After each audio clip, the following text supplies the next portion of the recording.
Motion passes, which brings us to item number 5, special presentation. Phoenix Center update, request for proposal for architectural design. Presenters Vince DeLeonardis and Mayor Waterman. Yes, I will introduce Mr. Leonardis from here. I want him the maximum amount of time. He's again presenting on behalf of his representation as owner's rep for the Phoenix Center renovation project. Wants to renew the memory of the timeline here. And with that, I'm going to bring back to the podium Mr. DeLeonardis from ALC. Thank you very much, Mayor. And thank you, Councilwomen, Councilmen. Appreciate this opportunity. We have the PowerPoint. We distributed late last week for your package the presentation that we have this evening, as well as some hard copies while you were in closed session. The intent is that this is part of the regular status report update to show everybody where we're at in regards to, number one, the timeline. And this timeline we've been operating off of since we were brought on board. This was actually part of our proposal. What we've indicated is some information on this timeline to help us keep track of things. We are now in the midst of soliciting participation by architectural and engineering firms for the design work required for the renovations of the Phoenix Center. As you can see on our timeline, we're running approximately 4 months late with that. We've had the proposal request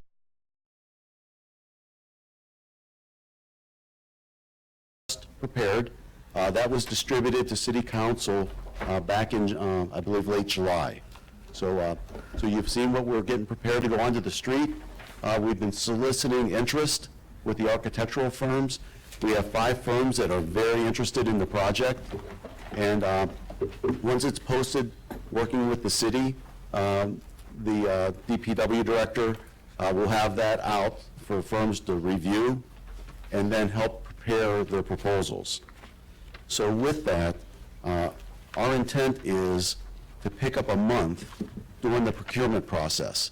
That will still allow adequate time for the firms to consider and submit their pricing to get started. And see the next slide, please.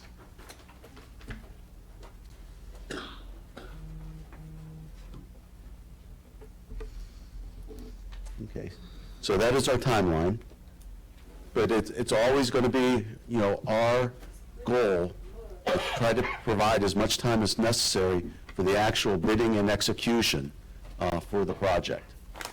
The project status. Okay, on the timeline. See if we can go back one slide, please. Okay. And it might be easier to look in your package. I'm sorry? Okay. But we're looking on the board that you can see that the design phase that we're looking at, that's starting about 3 months late, so we picked up that month. That will ultimately provide the completion of the design that will allow us to prepare an estimate so it could be determined what the costs are for the settlement agreement.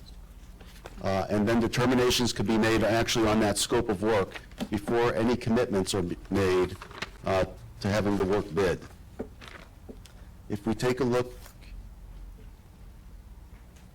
at the status, our settlement agreement has been signed by the mayor and city council regarding funding, that we are projecting approximately 8-month delay in the availability of funds from, say, them being available at the very onset of the project. The program manager, construction manager, we are under contract.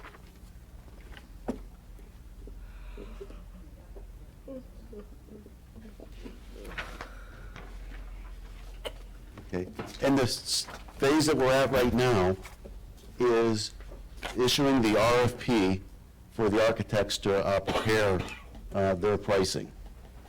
So with that, the process will be issuing the RFP, reviewing the RFP with the city DPW director, and then making a recommendation for city council approval. And then again, we have indicated where we are as far as the status of that. Once we have approval from city council, then the design and cost estimating, and then ultimately the bid and trade award of the trade work will commence. So we're looking at that getting started about, say, 3 months late. And then, once it's been approved, funding is in place, then we can start the construction. Construction will start approximately 3.5 months late, because what we have done is added a 2-week period for completing a schematic estimate and allowing the approval of the actual scope of the work to be determined by the city. That would include the settlement agreement work, along with any other activities that the city may require or request be performed at that time. Okay. Here, we have the detailed schedule for the process. And what we've indicated and broken it down to show that with the architect's proposals being due on November 22nd, and allowing opportunities for the review of those proposals, the preparation of, say, having interviews so that those firms can present, and then make the recommendations for award on December 12th, that then would be presented for city council action, approval of that contract on the 12th of December. Once that commences, the architects engineers will know that they need to get started immediately. So starting on December 18th, they'll start their investigative work. They will use the reports that have already been generated and commissioned by the city, along with their site observations, to get the information necessary to start preparing their design documents. That initial phase of designs, called schematic design, will occur between December 18th and the 7th of February. At the 7th of February, we will then estimate the scope of that work so that we'll know what the probable cost is for the work specifically required by the settlement agreement, and again, along with any other work that would help maybe reduce the maintenance costs, would also help make sure that the garage, the facility, can have its expected life cycle. And once again, those will all be separated so that decisions can be made on the actual scope of work that would be performed. So the idea would be is the estimate would be prepared between the 10th of February and the 21st of February, and then presented for recommendations on the actual scope. Once that's approved, then the design will continue, and it will go through a phase called design development. We'll make sure that that project stays on budget, that there's no changes in the scope, that ultimately will result in bidding documents being available on April 17th. So at April 17th, what we would need in order to go out for the trade bids is to know that the financing would be available to pay for that scope of work. Now, right now, the best information that we have is the IDS report of October 2nd, 2018, that indicates approximately $16.5 million being required for the work of the Phoenix Center. Our goal will be then, is in February, to be able to complete an estimate based on the scope of the work to find out actually what is that amount. That 16.5 is a high-level estimate.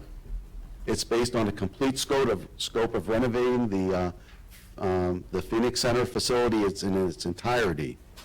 What we will be doing is creating an estimate that's based on the priorities of the city. And then once again, so that the actual scope of the work will be determined at that time and what the actual cost is. But some of the things to consider is the fact that electrical will have to be replaced in that building, and the current estimate, even in the IDS study, is approximately $6 million. And also with the elevators, that's over $1 million. But we know just those two items alone, are going to be between, say, $5.5 and $6.5 million. So with that, we're just asking that we stay on a timeline for financing so that we know we can go out for bids. Thank you very much. Thank you, Vince. Questions, Councilman Williams? Good evening. And turn your microphone on. It's still off. You hit it twice. There you go. My concern is, when will the council receive the scope of work? Okay, the scope of work will be defined with the schematic design, which will be prepared by the AEs and say issued. That would be on February 7th. And so right now we have a very broad scope of work is identified in the settlement agreement and then the IDS reports. And the information that will be available on February 7th will be very detailed so we can see exactly what is being proposed to be completed, and it will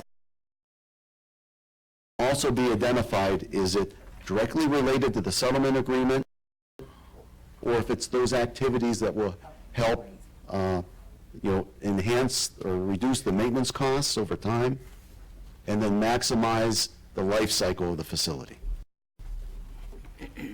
So what you're telling me is that the actual scope of work was determined by some other reports from previous administrations?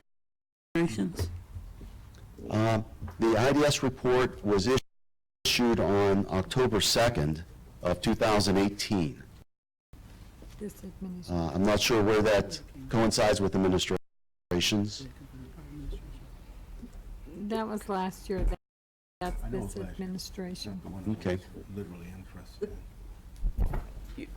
So the IDS report was prepared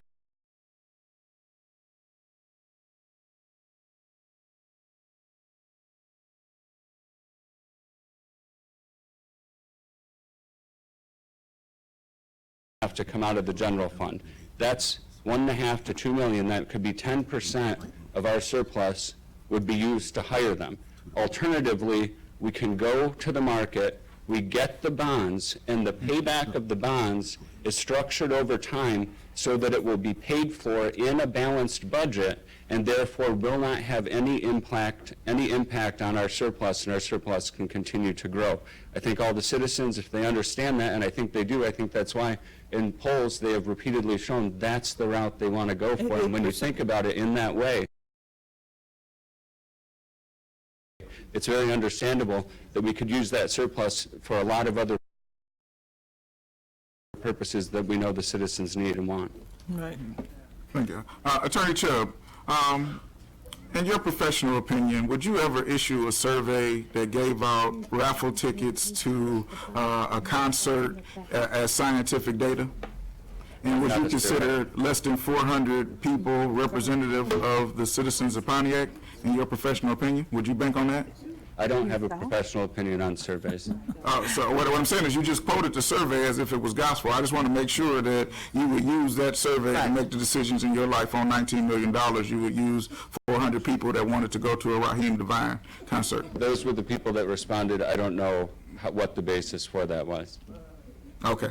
All right. Thank you. Councilman Williams? John,